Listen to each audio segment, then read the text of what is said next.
एक दिन की बात है। ठंड का समय था। घना कोहरा छाया था।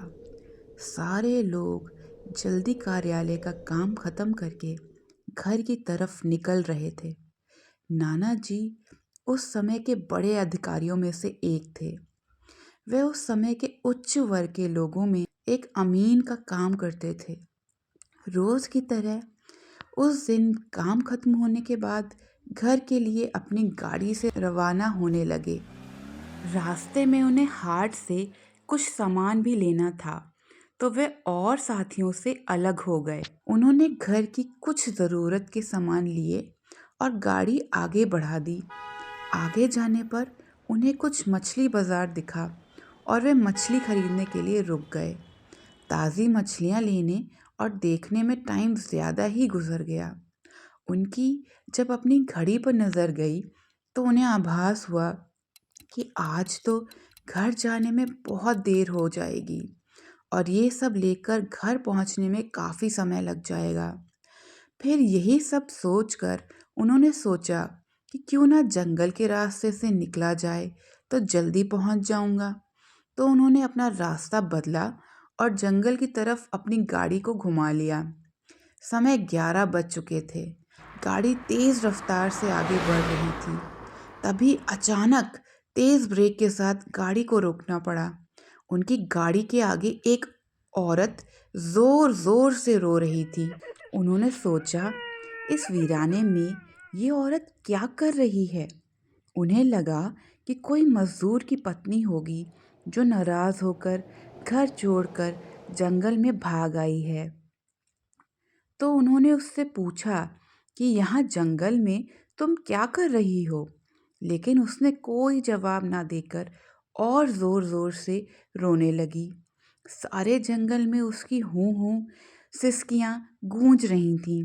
फिर नाना जी ने पूछा, तुम्हारा घर कहाँ है। लेकिन वो कुछ भी ना बोली। तब नाना जी ने कहा कि आज चलो मेरे घर में रहना, सुबह अपने घर चली जाना। इस जंगल में बहुत सारे जंगली जानवर हैं। रात भर यहाँ मत रुको। चलो आज मेरे घर से सबके लिए खाना बना देना और कल सुबह अपने घर चली जाना। उसने ये सुना तो झट से तैयार हो गई और गाड़ी में पीछे की सीट पर बैठ गई। सिर में बड़ा सा घूंघट डालने की वजह से उसका चेहरा छिपा हुआ था। कुछ ही देर में गाड़ी घर के दरवाजे पे थी। घर के लोग कब से उनकी राह देख रहे थे। गाड़ी रुकते ही माँ ने पूछा, आज तो बहुत देर हो गई और सारे लोग आ भी चुके हैं। तब उन्होंने सारी बातें अपनी माँ को बताईं और कहा कि आज खाना इनसे बनवा लो, कल सुबह ये अपने घर चली जाएंगी। इतनी रात को बेचारी जंगल में कहाँ भटकती, इसलिए मैं ले आया। पर माँ को कुछ संदेह हो रहा था कि कहीं चोर तो नहीं, रात को सोने के बाद या खाना बनाते समय कहीं घर के सामान ही चुरा ना ले जाए। पर बेटे की बात को कैसे मना करती। उन्होंने उस औरत को कहा, देखो आज तो मैं रख ले रही हूँ, लेकिन कल सुबह होते ही यहाँ से चली जाना और जाओ रसोई में ये सामान उठाकर ले जाओ और खाना बना दो। उसने फिर से जवाब नहीं दिया, बस हूँ हूँ की आवाज़ बाहर आई और वो सारा सामान लेकर माँ के पीछे बहुत दूर चल दी। रसोई का सारा सामान रखवा कर माता जी ने उसे खाना जल्दी बनाने की सख्त हिदायत दी और वहाँ से चली गईं। लेकिन उनका मन कुछ परेशान सा था। फिर 10 मिनट में रसोई में उसे देखने चली गईं कि वो क्या कर रही है और उसका चेहरा भी देखना चाहती थी। लेकिन वहाँ पहुँची तो देखा कि वो मछलियों का थैला निकाल रही थी। उन्होंने बहुत ज़ोर से गुस्से में कहा, यहाँ सब खाने का इंतज़ार कर रहे हैं और तुम अभी तक मछलियाँ ही निकाल रही हो। कल सुबह तक बनाओगी क्या। उसके सिर पर घूंघट अभी भी था, तो चेहरा देखना मुश्किल ही नहीं नामुमकिन था।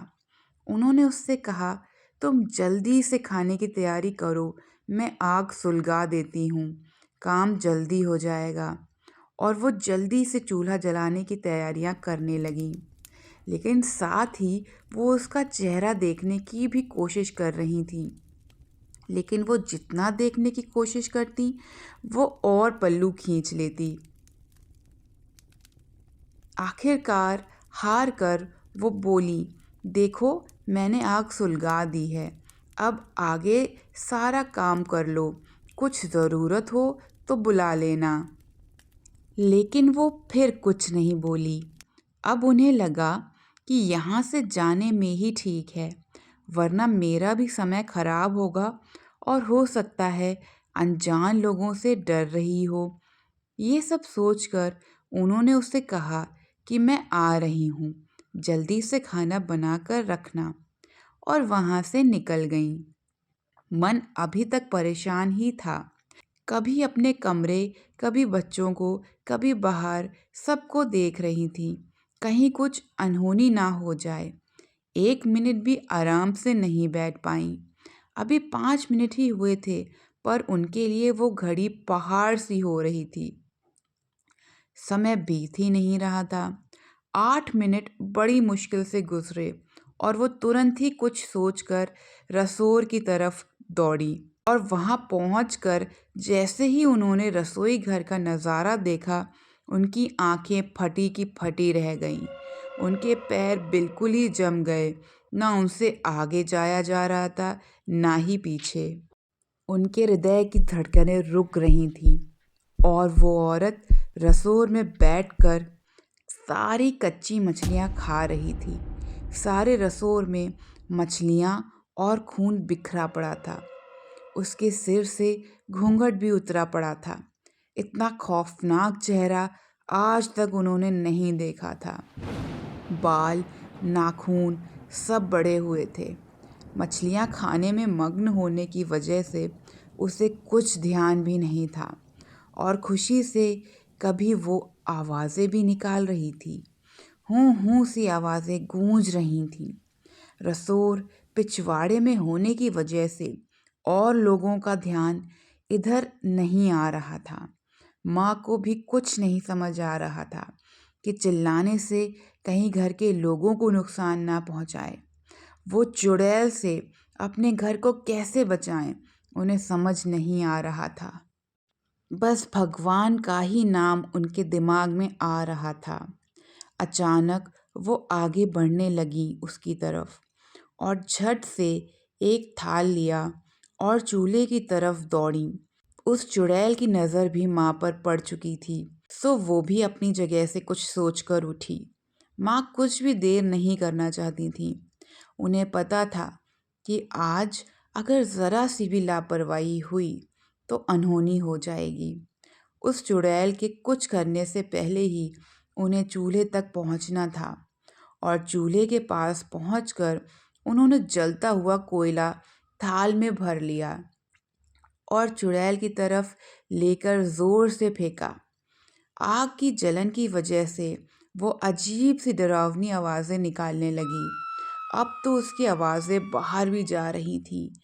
सारे लोग बाहर से रसोई की तरफ भागे। वो चुड़ैल जोर से हूँ हूँ जोर की आवाज़ निकाल रही थी और पूरे रसोई में दौड़ रही थी और माता जी को पकड़ना भी चाह रही थी। लेकिन अब सारे लोग रसोई में आ चुके थे। काफ़ी लोगों की भीड़ देखकर वो और भी डर गई थी। लोगों की भीड़ को धकेलती हुई वो बाहर जंगल की तरफ भाग गई और सारे लोग ये मंजर देखकर डरे सहमे से खड़े थे और मन ही मन माता जी की हिम्मत की दाद दे रहे थे। तो ऐसे छूटा चुड़ैल से पीछा।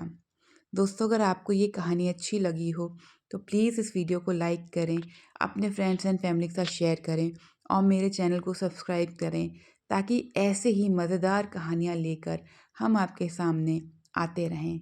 तो मिलते हैं अगली एक खौफनाक और एक बहुत ही बेहद डराने वाली कहानी में। Till then, bye.